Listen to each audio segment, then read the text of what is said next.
ang isang bagay na para sa kanya ay mahirap. Mahirap dahil panahon yan ng pagtitiis, pag-iisa, malayo sa mga mahal sa buhay at sa inspirasyon.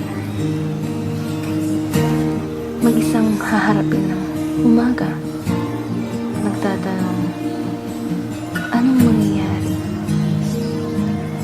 Walang kasiguraduhan, walang makakatulong. Ngunit, tuloy pa rin lumalaban.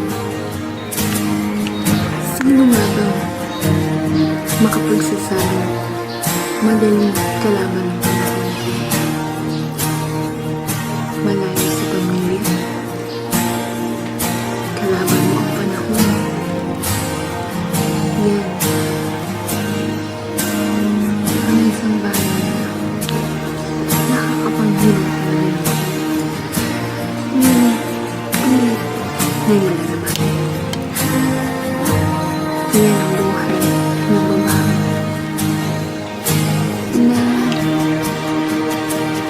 buong loob na hinaharap bukas na walang tayo, walang kung bakit, walang kung bakit. Lahat tayo yan ang kahinaan.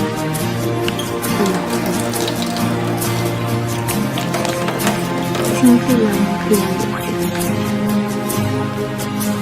Nangarap siyang mag-aral ako, ngunit hindi pinanay. Pero siya ay maswerte pa rin. Dahil maraming nagmamahal sa kanya. Lahat tayo ay yun ang hinihingi, ang maraming magmahal sa atin. Ngunit may mga panahon pa rin nasasabi natin, kaya ko pa ba? Kaya ko pa bang magpatuloy? Kaya ko pa bang tiisin ang lungkot niya malayo sa kanya? Ang nagpapalakas sa kanya ay ang kanyang mga magulang, ang kanyang sarili at ang kanyang